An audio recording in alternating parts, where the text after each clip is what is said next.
Thank you so much, Steve. Well, support for the death penalty is rising among Americans. According to a new poll, 54% of adults in the United States this year are now in favor of the death penalty, while 39% opposed it in 2016.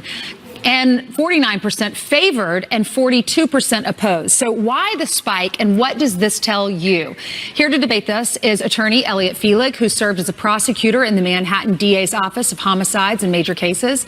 And we have Keisha Hebben, who is a defense attorney and former prosecutor. Thanks, guys, for being with us. Good morning. Thank you. For or against and why? For. I mean, for thousands of years and across multiple cultures, people have recognized that one of the reasons we have a criminal justice system is to incapacitate those who have demonstrated through their actions that they pose a danger to others. Well, look, there's no more definitive, there's no more effective, there's no more irrevocable way of incapacitating a dangerous individual than through imposition of the death penalty. You know, becoming a parent changes how you feel about a lot of things because you think, if this happened to my child. Of course, such horrific crimes that we read about. Keisha, for or against and why? I'm against the death penalty, and I'm against it because number one, for spiritual reasons and for constitutional reasons, I don't feel that a human being has the right to take the life of another human being. You know, we have a lot of people who are against abortion, but for the death penalty, it's the same thing. You're taking a life. And I also find that it's being applied unfairly and unjustly amongst different races, different classes. Not everyone can afford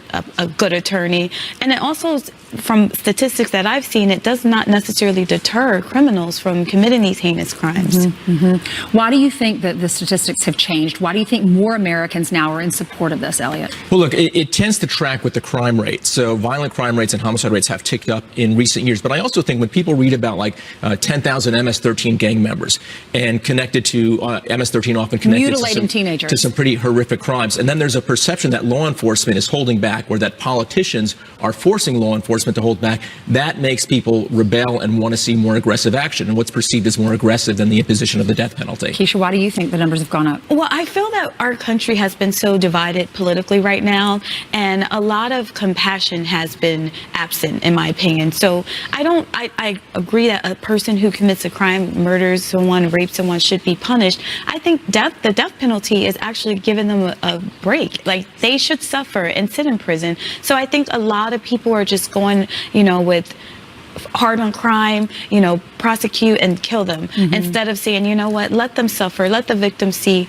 or the victim's family members see them suffer in prison, instead of just putting them to death and then that's it. If people are put to death, Elliot, what does the standard need to be? I don't know if you're familiar with the Innocence Project, but people were killed. They were innocent of their crimes, and later science proved that. Do we need video footage? Do we need confessions? We need, we just need hard, clear evidence to make sure these people really did the crime. Sure, but a lot of those exonerations happen, you alluded to it, because of advanced technologies like DNA. That same technology can be used to make sure convictions going forward have more integrity, because we can use DNA to more definitively connect the guilty parties to the crimes themselves. So I think in the same way, there are two sides to that coin. Sure, we have had high-profile exonerations because of DNA. We can also have more confidence because of DNA going forward that we're convicting the right people and imposing the death penalty on people who are truly guilty. Okay. And it also goes to good legal representation.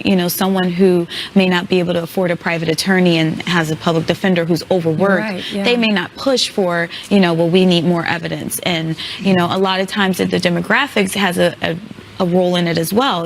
Some states are more conservative. They're more unlikely to prosecute certain individuals. So I think all that goes into whether the person's going to get the hardest or strongest defense as possible. All right, Keisha, Elliot, thanks so much for being with us. Let us know what you think about this. It's a very fascinating, interesting topic. So send